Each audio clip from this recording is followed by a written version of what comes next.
अस्सलामु अलैकुम वरहमतुल्लाहि वबरकातुहू। ये कहते हैं कि क्या फरमाते हैं उलमा इकराम इस मसले के बारे में कि अच्छा काम करने वाले को या किसी नेक इंसान को फ़रिश्ता कहना या किसी की बुरी हरकतों को देखकर उसे शैतान कहना कैसा है। जैसा कि आम तौर पर ऐसा बहुत होता है कि आज के दौर में हम बहुत जल्दी फ़ैसला कर लेते हैं कि अगर हम किसी का अच्छा अमल देखें तो फ़ौरन बोल देते हैं कि भाई तुम तो फ़रिश्ता हो। इसी तरह अगर कोई गलती कर बैठे तो फ़ौरन कह देते हैं कि ये तो बिल्कुल शैतान है। तो ऐसा कहना कैसा है, इसके बारे में हुक्म शरा क्या है, आइए इस वीडियो में जानते हैं। देखें, बहुत अच्छी तरह ज़हन नशीन फरमा लें कि जो फ़रिश्ते होते हैं वो मासूम होते हैं, यानी उनसे गुनाह सरजद नहीं होता। जबकि जो इंसान होता है तो वो इंसान गुनाह सवाब दोनों का अहल होता है। लिहाजा फ़रिश्ते का जो हकीकी माना है वो हकीकी माना मुराद लेकर अगर किसी इंसान को वाकई फ़रिश्ता बोला जाए तो ऐसा बोलना जायज़ नहीं है, नहीं बोलना चाहिए।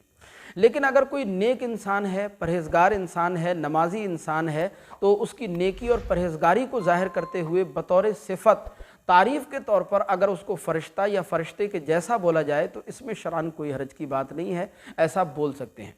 लेकिन रहा किसी के गुनाहों को देखकर, बुरी हरकतों को देखकर, किसी की फ्रॉडबाजियों को देखकर उसको शैतान बोलने का मसला, तो देखें किसी को शैतान बोलना दुरुस्त नहीं है, क्योंकि शैतान बोलने से सामने वाले के दिल को ठेस पहुंचती है, उसकी दिल आज़ारी होती है, और शरीयत मुताहरा में किसी की दिल आज़ारी करना ये जायज़ नहीं है।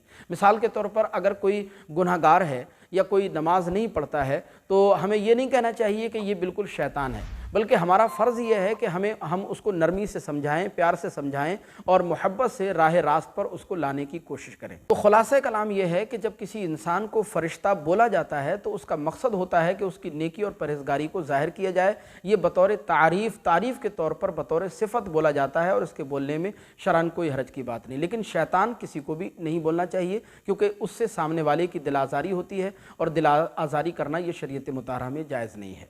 हमें उम्मीद है कि ये मसला आपको समझ आया होगा। कोई सवाल आपको पूछना है तो कमेंट बॉक्स में हमें ज़रूर बताइए, और इसी तरह के मसाइल जानने के लिए चैनल को सब्सक्राइब करके ज़रूर रखिएगा। अस्सलामु अलैकुम व रहमतुल्लाह।